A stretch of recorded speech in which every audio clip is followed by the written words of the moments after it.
dietitian, and I am back, and I'm super excited. It's like the perfect time of year. I don't know about anyone else, but I am very excited for spring. And where I live, it's like in full bloom. So that's a perfect opportunity to discuss with you all a little bit more about nutrition during our spring season. And I'm happy to do this as part of the Judy Nicholson Kidney Cancer Foundation. As an oncology dietitian, I work with individuals across the continuum of their cancer care, from diagnosis all the way through after treatment in their survivorship. And the idea is that we're going to harness the potential of nutrition by consuming some very nutrient-dense choices that are going to support all of our systems in our body, right? To help during treatment, to help in the recovery from treatment, to help support our immune system, right? So we know we can do this, and I am someone that can help you pursue that way of eating in your cancer journey.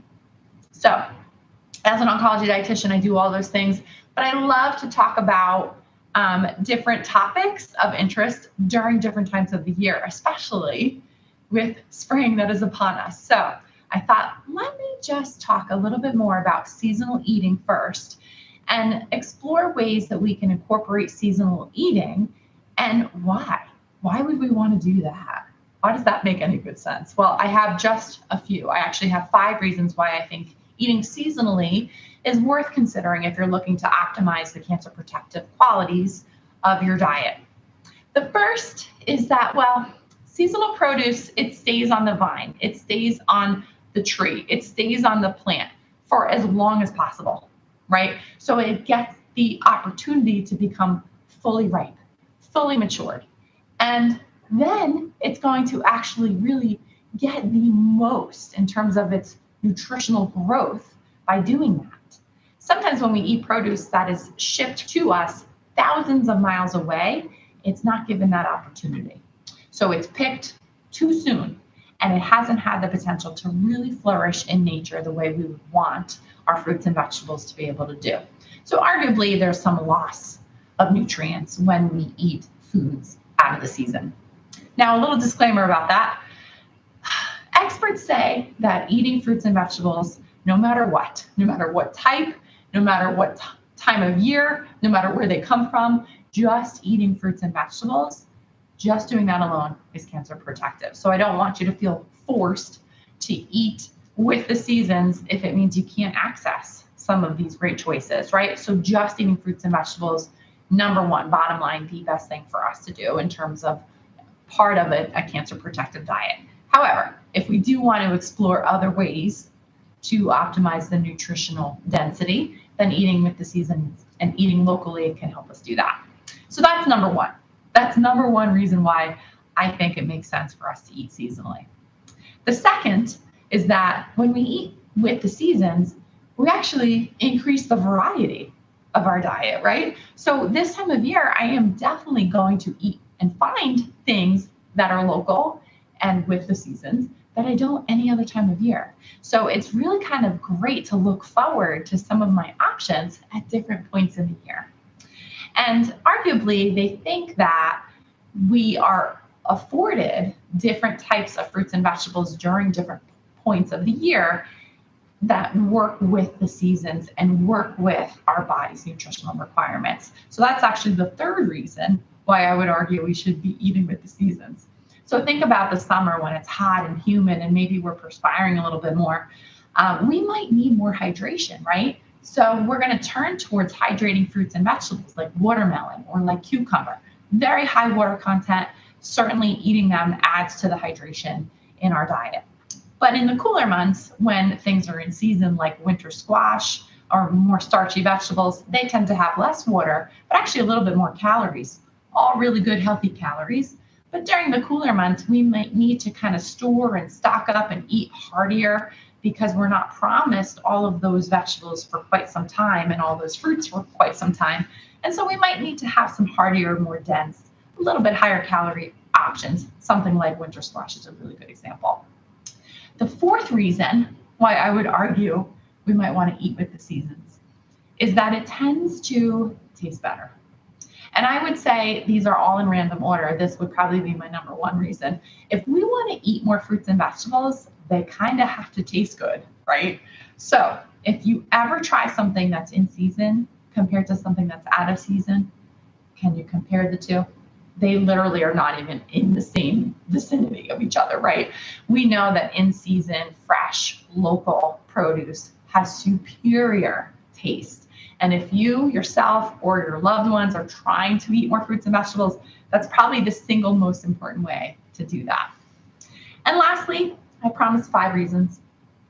Lastly, I think that eating with the seasons is also budget friendly. I don't know if you've noticed, right?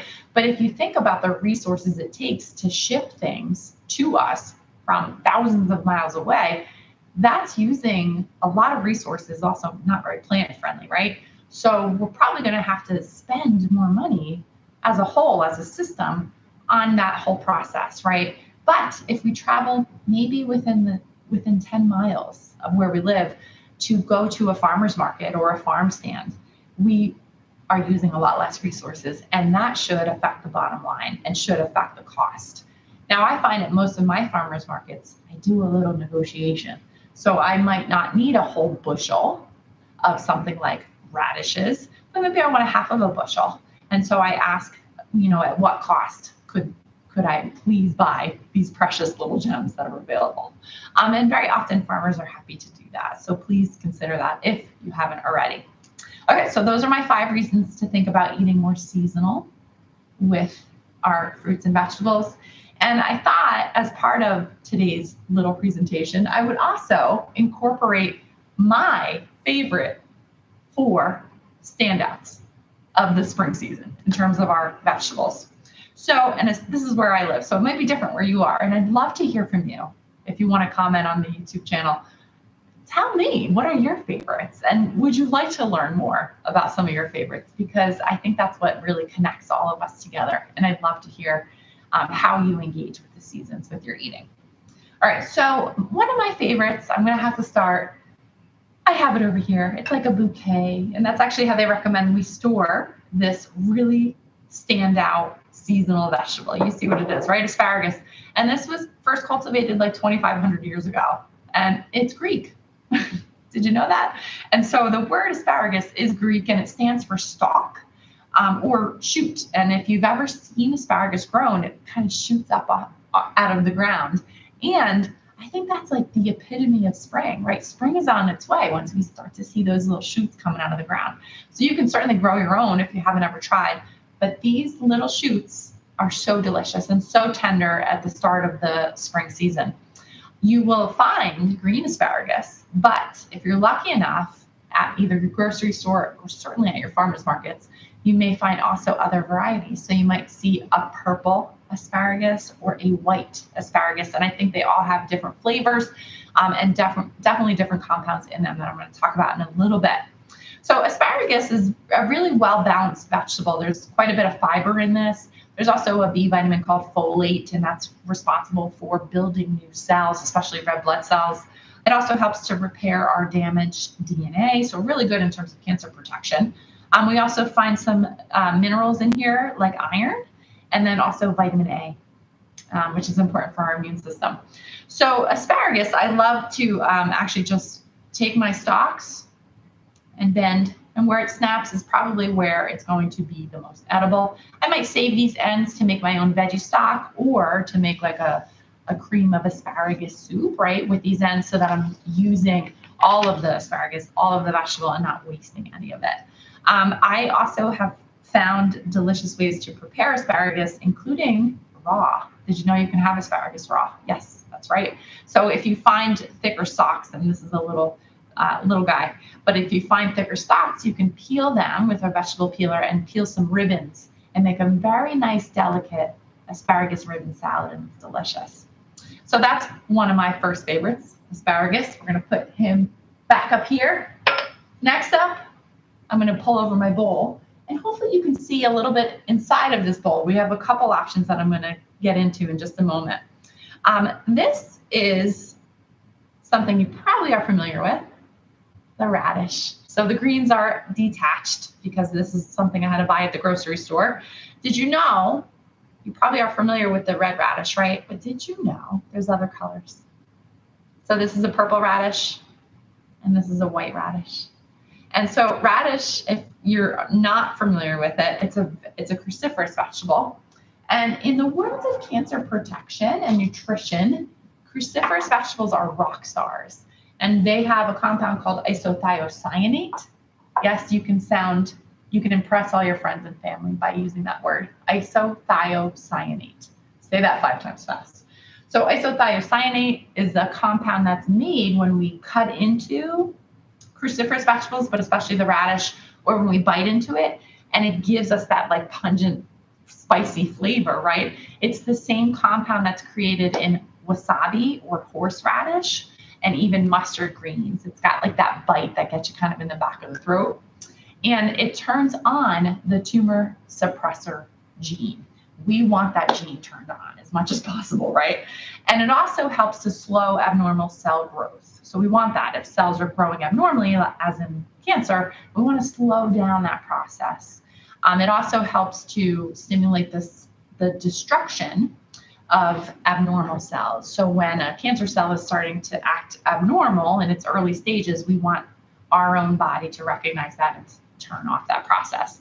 And isothiocyanate, which is in radish as well as other cruciferous vegetables, it has the isothiocyanate, so good thing to have.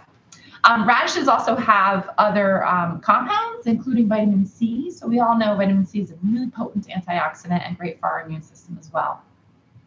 Radishes are peppery and spicy, right? So they're great raw, but I'm going to share with you a recipe very quickly that I used to take away some of that bite if that's not something you're looking for. And it was a very simple way to turn that radish into kind of like a subtle sweet flavor. Next, I want to talk about something in my bowl here.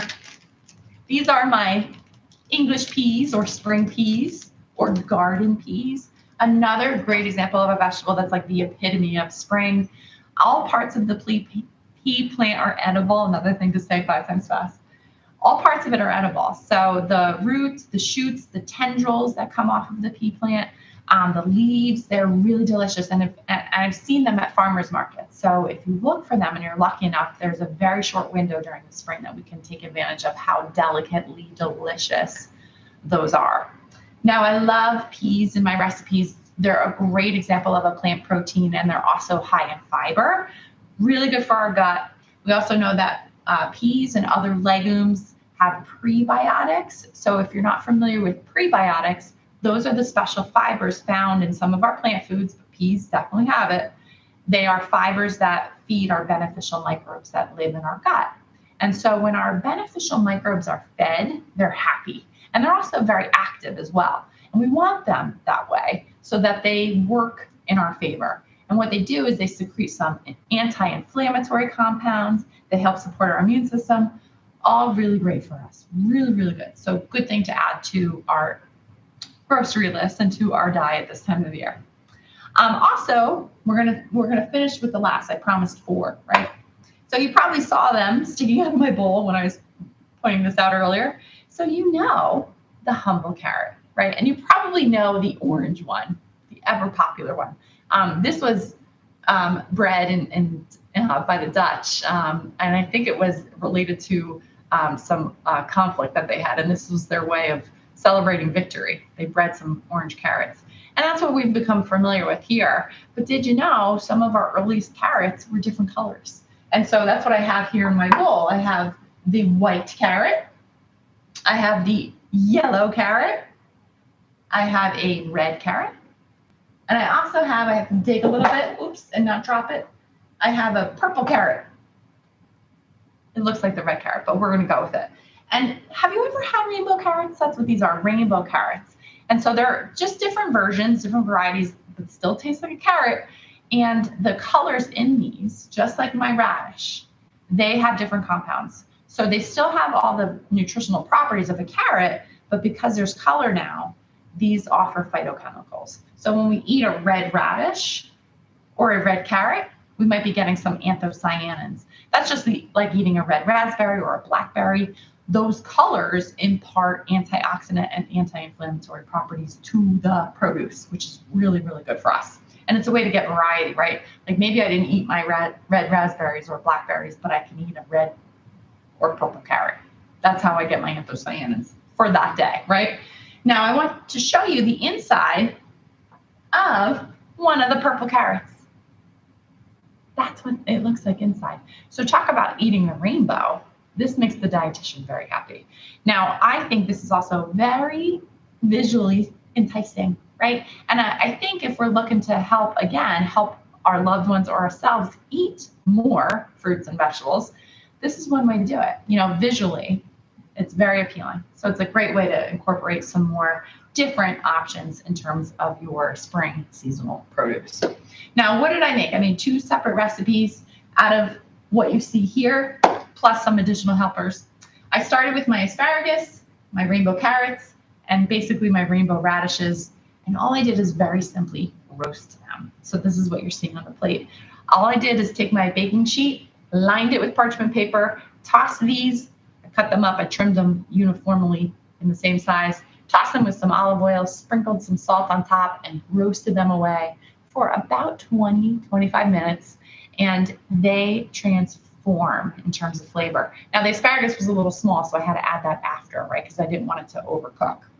Really delicious. Delicious as is, delicious as a leftover on top of a green salad or in a vegetable wrap. Or, I could just eat this whole plate by itself. It's that delicious. This will take your radishes from a peppery bite, peppery and spicy, to more of a savory or even a little touch sweet. It was really good. I sprinkled some vinegar on those radishes too. And then the second recipe that I made was taking advantage of a great whole grain and our spring peas. So I took some farro and I cooked my farro, and then I drained it, rinsed it off. I let it dry and cool off on my baking sheet. And then I blanched my spring peas. And then I cut up some sliced radishes in here. And then I chopped up some mint. And I tossed that all together with some minced garlic, some lemon juice, and some extra virgin olive oil, a little touch of salt, a little touch of fresh ground black pepper. And I toss that all together, and voila, you have this super simple, delicious, nutritionally potent spring recipe. It's so good. It's so delicious. So I might have this as a cold salad, or I might mix it in with a little baby kale, baby spinach, baby arugula, and adding some more nutrition to this little bowl. So I shared with you 4 of my favorite seasonal spring vegetables. I give you 5 reasons why it might be a good idea to eat the seasons. And I also hopefully highlighted some delicious ways to prepare some locally and seasonally produced options in terms of our cancer-fighting vegetables. Thank you so much for watching.